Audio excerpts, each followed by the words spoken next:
Gospels, in a very broad sense, call Saint Joseph as son of David.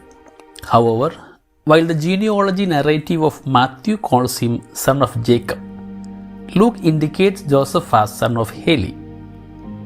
A seemingly satisfactory answer to those contradictions about the family roots of Saint Joseph is available in the writings of Sixtus Julius Africanus, a historian from the 2nd century. This Roman Christian historian dated Jesus' conception to March 25th and subsequently birth of Christ to December 25th. In his opinion, this inconsistency regarding the two different names of Joseph's father in the genealogy narratives is attributed to the Jewish custom of Levirate marriage. Joseph's grandfather was Mattat, who had two sons, Jacob and Heli. Jacob married and died before having child. According to the Levirate law, his brother Heli married his brother Jacob's widowed wife and begot children for his brother.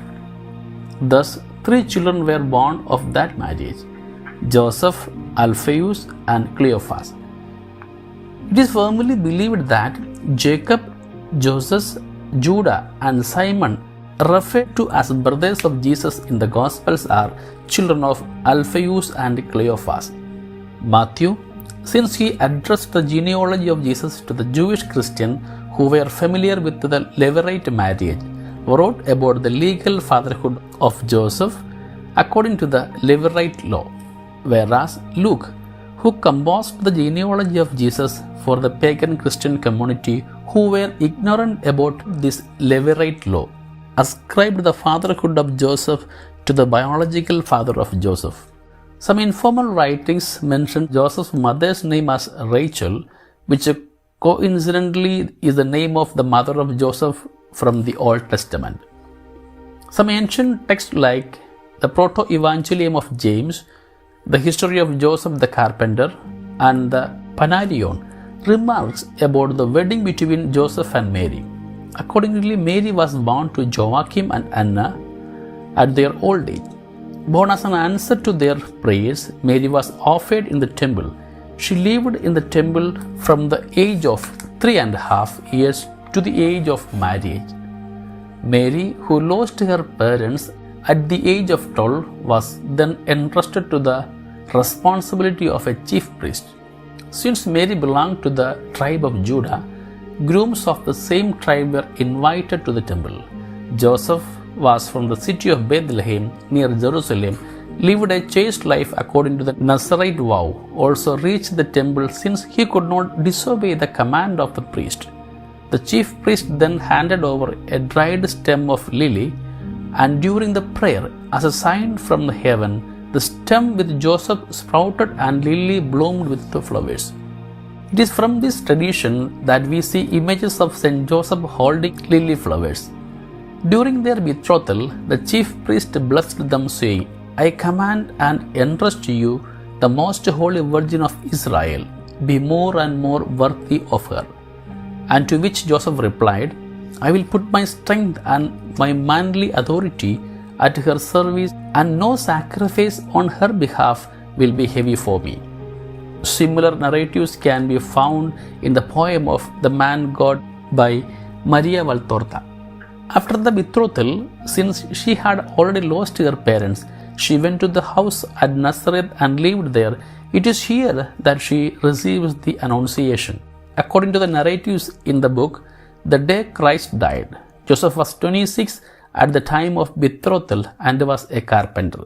It could be assumed that, being a carpenter, Joseph migrated from Bethlehem to the city of Sepphoris, which was just 6 kilometers from Nazareth, in search of a job. There are very strong traditions which say that Mary's parents lived in the city of Sepphoris, where the Crusades later constructed a church in the name of Saint Anna. Some informal texts and traditions tell about the last moments of Saint Joseph. It was when Jesus was about 30 years old that Joseph died.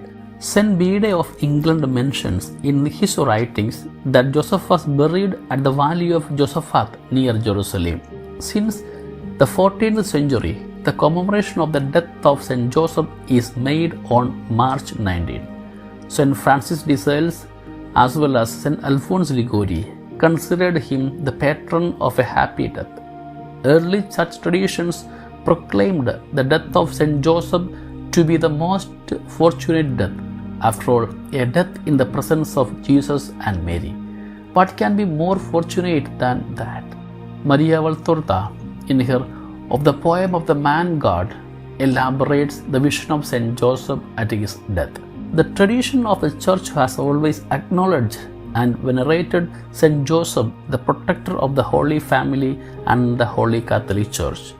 A theological vision about Saint Joseph in the traditions of the Church is first seen in the writings of Saint Jerome.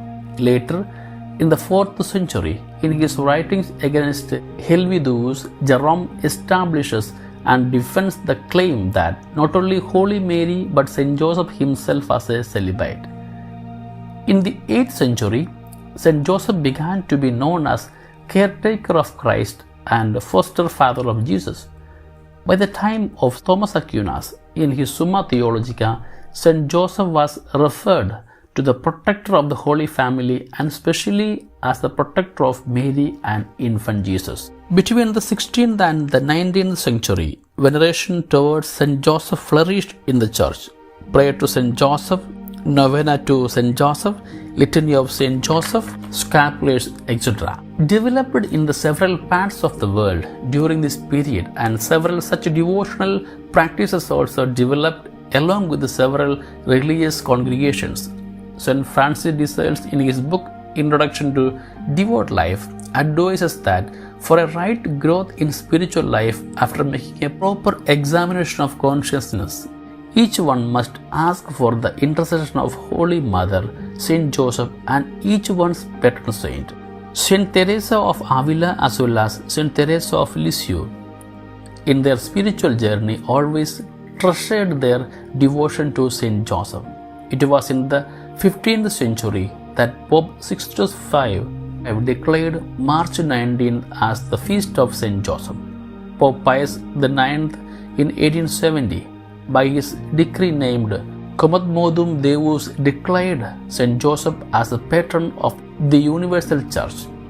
Later, in 1889, Leo XIII, in his encyclical Quam Pluris, exhorted the Universal Church to ask for the intercession of Saint Joseph. He continues to teach, and Joseph shines among all mankind by the most august dignity, since by divine will he was the guardian of the Son of God and reputed as his father among men. Devotion to Saint Joseph gained notable attention when Pope Saint John XXIII, at the beginning of the Second Vatican Council, entrusted the whole proceedings of the Council to the protection of Saint Joseph and instructed that the name of Saint Joseph be commemorated with that of Holy Mary during all the liturgical celebrations throughout the Council days. Saint John Paul II, in his apostolic exhortation Redemptoris Custos, acclaimed the role of Saint Joseph in the salvific history and his greatness as the protector of the Holy Family.